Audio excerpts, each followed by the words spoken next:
this is Clay Lyford, the writer-director of Slash, and I assume you're also a producer and... I actually worked with a really great producing team, so I kind of just stuck to the writing and directing this time. So the first question that comes to mind for me is, what is it like for you to step away from the DP role? Because you're such an incredible cinematographer.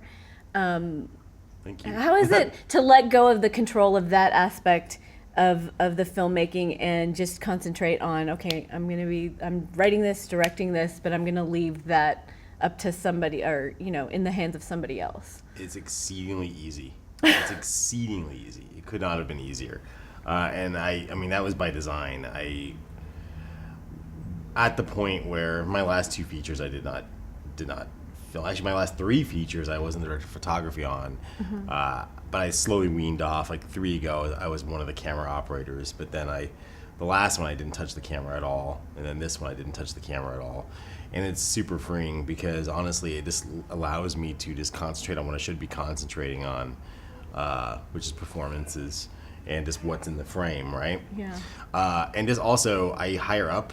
So like every director of photography I've ever worked with is like 10 times the DP I'd ever be. So Eliane Fenton, who's my director of photography on this movie, she's amazing. And she made it super easy. I mean, it was nice that I have been a DP because I can talk, we have a shorthand. And we understand lenses in a way we can talk in a very succinct manner together, and and be able to, it translates really well. But it was very important to me that I let her do her thing.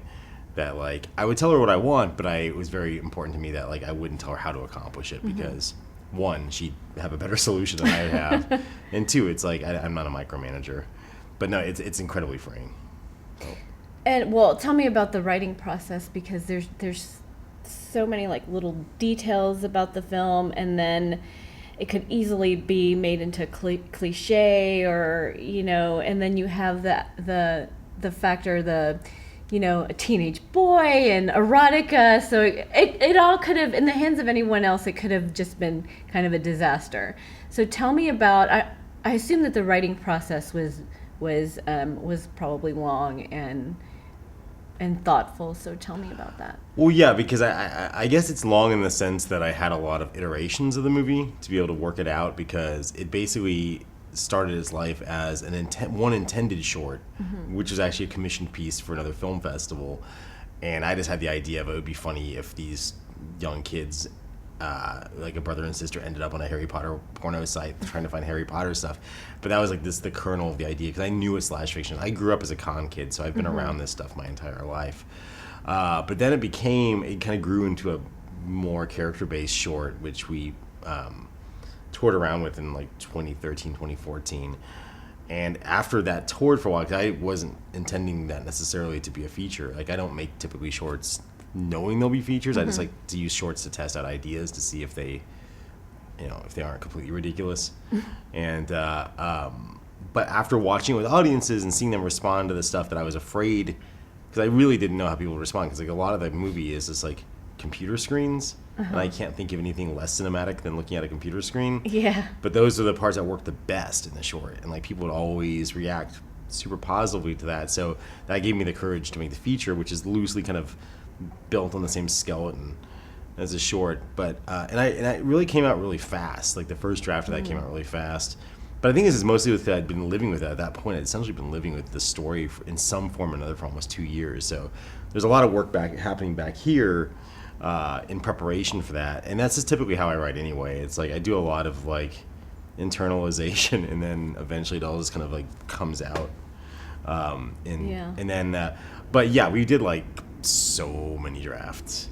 And because we would hire actors, do table reads, and then see how the jokes were landing, and then go back and make changes and just see what parts worked, what parts didn't work. So I'm a big believer in testing.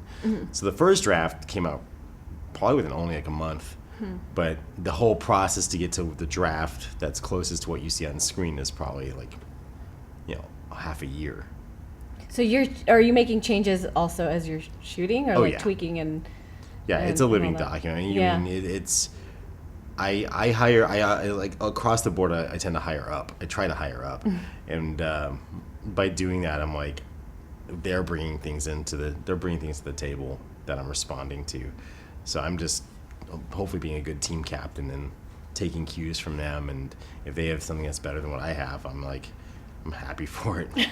Well, then tell me about your editors then, because a lot of directors are also very close with their editors, because the editor at the end of the day really makes the movie. I mean, it could go like become a disaster if you have horrible editing, not a good editor. So tell me about that relationship. I like to work with filmmakers who are editors, or filmmakers who also edit. I edited my first couple features, and that's like something I don't necessarily recommend, because you get very myopic and you get very caught up in your own issues, and you don't understand like what an audience really needs or what they don't need. But bringing other filmmakers who you trust, who know how to edit, there's a degree of storytelling involved.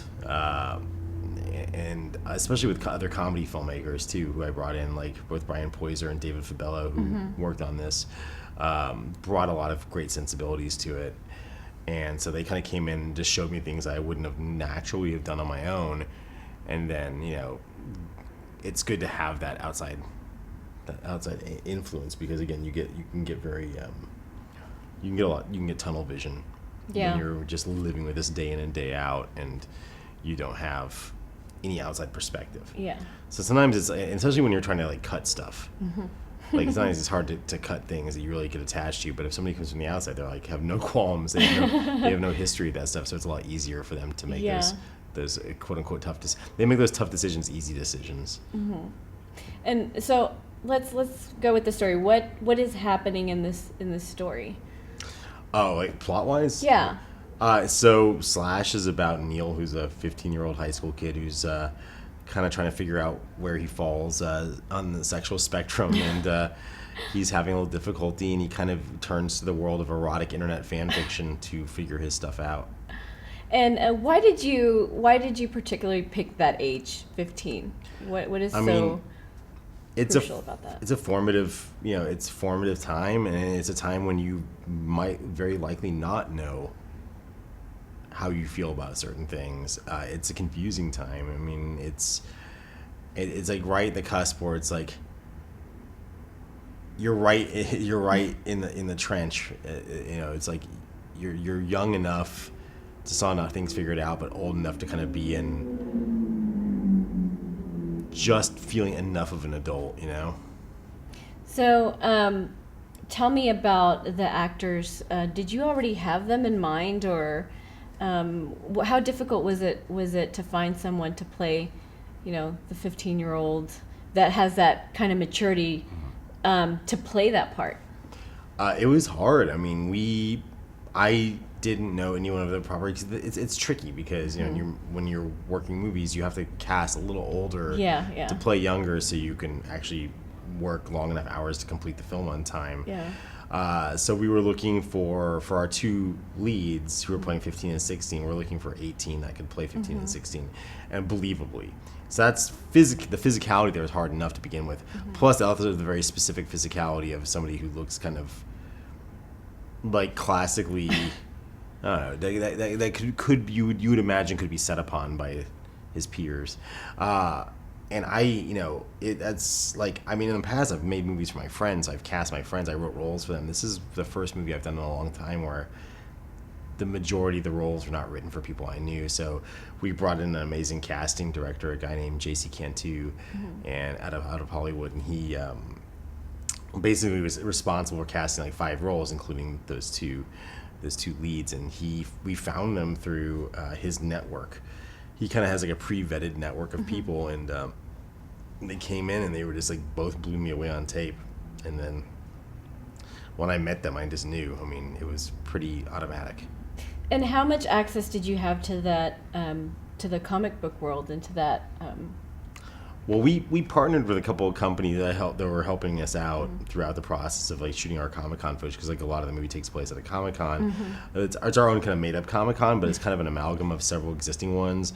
So we shot at like Comic Palooza in Houston, and also Wizard World Austin, which we had both the blessings of both those places to be involved, and then also kind of built our own stuff at kind of out of other locations. So our fake convention's kind of it's an amalgam of 5 actual locations.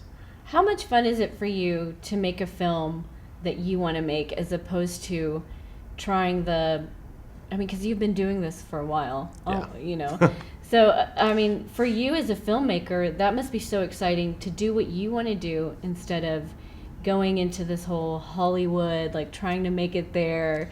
They keep asking me to do these movies, and I'm like, stop. I just want to do my little movies. I hate money. Get it away. I don't want it. They're just knocking on my door every day. It's really annoying, actually. Yeah, the dream is really to make, to make a big budget film, but then you kind of, you step into that role and you slowly stop having control of what you want to do. Yeah, I feel like, the more money you have, more problems, more. Yeah. There's just more cooks in the kitchen. That being said, though, I feel like we treat our movies, even our smaller movies, as if they were bigger movies in the sense that I do feel a responsibility to the audience. I do feel a responsibility to the people, to the investors, the people with money up. So, like, I'm a firm believer in testing. We did 3 live reads of the script just to finesse the script with audiences that had no reason to be nice to us. They weren't people, they weren't like our friends, they weren't whatever. So, and then from those we would make notes, and then we did like 7 public screenings before we locked the picture to make adjustments to it. So I'm a firm believer in testing. So I like to take plays from the Hollywood playbook and just treat it as as if it's a larger film, in the respect that, like, I want this to be, even though it's a personal movie, I want it to reach as many people as it can reach. So in a weird way, even at our smaller movies, we're kind of aspiring to a certain professionality, I guess, of larger films. I don't know. But, having not really been in the world, I've done some director for hire jobs, but they're all very small.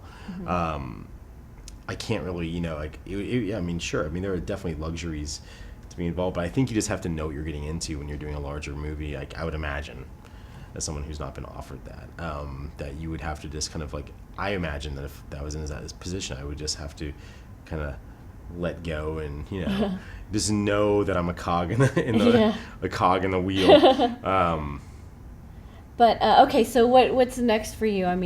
You're how many years have you been doing this? Because Diff has been 10, and I remember seeing one of the second year you had a film here. It wasn't the closing night film, but it was like the last film of the festival. So how does it feel? The room clear. Yeah. So how does it feel now to have? Look how much your work has evolved. So Yeah. how do you feel now being in Dallas for this film? It's fun to. I lived here for a long time. It's fun to come back. It's fun to bring this to a home audience, to show it to friends that I know haven't had a chance to see it. I don't know. It's nice. This is one of the films that I've made, like one of the few films I made that I don't have, like, that I feel 100% about. That I don't have, like, mixed feelings about. So I feel very strong bringing this in front of an audience here, and it's like, I don't know. It's nice. I don't know. No, I don't. I just no. It's great. It's kind of great. It's great coming home and, like, being able to show my friends, people I've collaborated with for many, many years, and being like, hey, Look at me now. Look at me now. Well, congratulations. Thank you. Thank you for talking with us today. I appreciate it. Thank Thanks. you so much.